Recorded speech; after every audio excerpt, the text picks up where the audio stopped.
This is your Classical Break, your daily dose of classical music. I'm Tyler Alderson, and today we'll be continuing with Debussy's first book of Preludes for the piano. We'll be listening to his 5th through 8th Preludes today.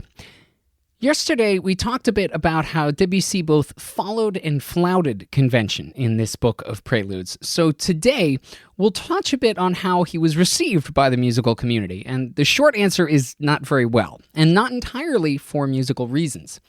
He was somewhat difficult to get along with. He could be very compulsive. And he had a series of affairs in his private life. He ended up leaving his first wife for the woman who would eventually become his second wife. His first wife, by the way, only married him after he threatened to kill himself if she didn't. And when he informed her by letter that he was leaving her, she actually attempted suicide by shooting herself, but missed, lodging a bullet in her vertebrae rather than her heart. And this was a huge scandal. Debussy and his new lover were shunned by family and friends. They ended up having to flee to England for a while everything boiled over. So he wasn't the most popular guy on a personal level, but his music also drew withering criticism. People said that his music lacked proper harmony and rhythm, it lacked structure, it lacked development. And they're entirely right. Much of his music doesn't have those things.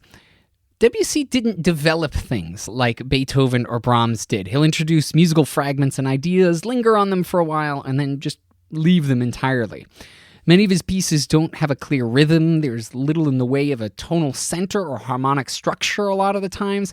And even though he uses classical forms like a prelude or a sonata or a string quartet, he doesn't do them the way that he should do them. But the difference between him and his critics is that he'd say that all that doesn't matter.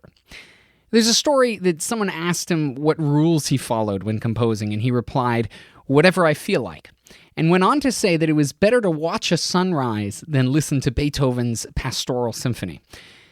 Debussy took his inspiration from things outside music, poetry, literature, nature, and then used music to represent and expand upon those ideas. And that certainly shows up in the names for his preludes. The first one we'll hear today is the Hills of Anacapri, which is a town near Naples that Debussy visited often. It's a playful prelude, starting out timidly before rushing forward with a burst of excitement. The next one, Footsteps in the Snow, also starts out gently, but it stays that way. The pervading rhythm feels almost like a stagger through the snow, and the ending trails off rather than giving us a satisfying conclusion, almost like footprints fading off into the distance on a wintry night. Another wind-themed prelude follows, the curiously titled What the West Wind Saw. This is not a gentle breeze, it's a full-force gale, constantly moving, sometimes even violent. And it's a perfect example of the care that Debussy took in ordering these preludes. This one is right in between the slow and steady Footsteps in the Snow, and then on the other side of it is the Girl with the Flaxen Hair, a gentle dancing prelude that also fades off into the distance. Not only is the tension and the violence of What the West Wind Saw mitigated by its placement between the two softer preludes, it also gives the pianist a break if they're playing them together, since the west wind is quite technically challenging. And here's a guy who's certainly up for the task, Ivan Illich, with Debussy's 5th through 8th Preludes from his first book.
That last one, The Girl with the Flaxen Hair, has become one of Debussy's enduring hits. It's one of the most popular pieces he ever wrote, and it's a perfect example of his composing ethos.